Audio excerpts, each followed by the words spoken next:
All right, today we're going to talk about something really special, something that's right at the heart of social work. It's this core idea, this philosophy that makes the whole profession so unique.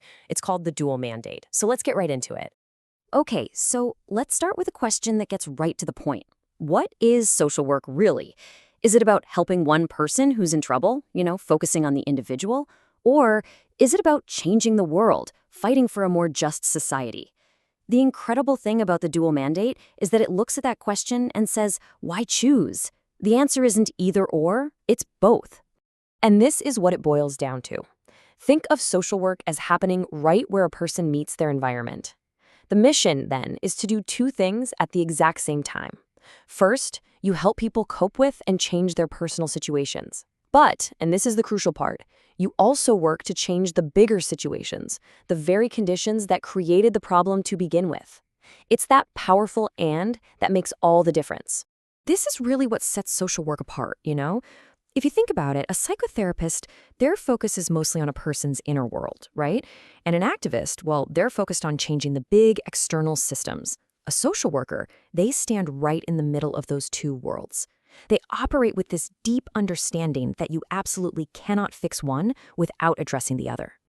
Okay, so theory is one thing, but to really, truly get what the dual mandate is all about, you've got to see it in the real world. So let's make this concrete. We're going to look at a case study. So this is Meena. She's a 28-year-old woman in Jharkhand, and her situation is, well, it's incredibly tough. She's facing domestic violence, she and her children are malnourished, and the kids, they're not even in school. You see how layered this is?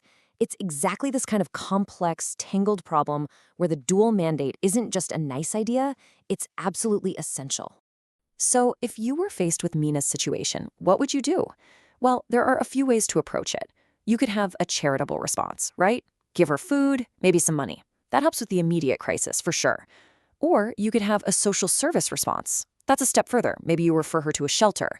Both of those things are good, they're helpful. But the social work response, it goes so much deeper because it pulls together both the personal and the systemic. And this is where you really see the dual mandate come to life. A social worker isn't just going to hand over some aid and walk away. No. They start by doing a full psychosocial assessment. They make sure Meena knows her legal rights, specifically under India's Protection of Women from Domestic Violence Act. And this is so important. They center her self-determination. It's about what she wants to do.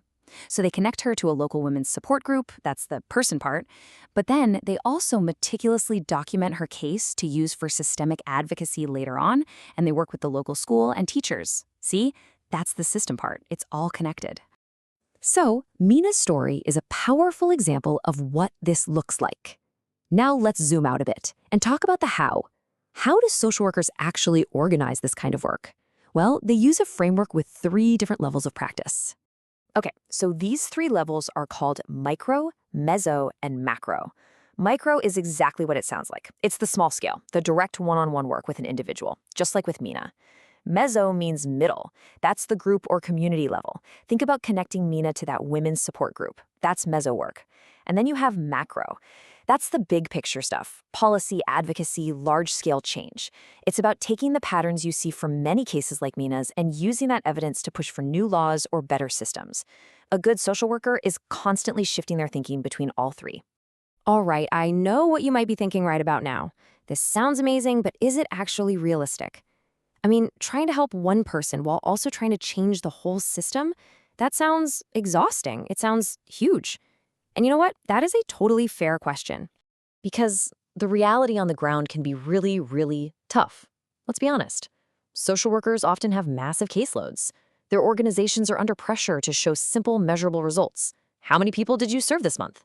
And big systemic change, that can take years, sometimes decades, which doesn't always line up with short-term funding cycles. These tensions are absolutely real, and we can't just pretend they don't exist. But here's the crucial shift in thinking. This quote really gets to the heart of it. The dual mandate is not about doing twice the work. It's not about being a full-time caseworker and a full-time activist. It's about a mindset.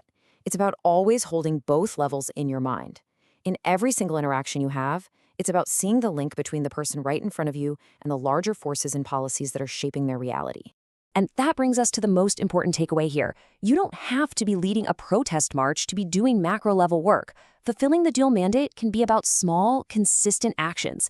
Things like carefully documenting a pattern of issues you're seeing and putting it in a report, or connecting a client to a community group that's organizing for change, even just raising a concern with your supervisor.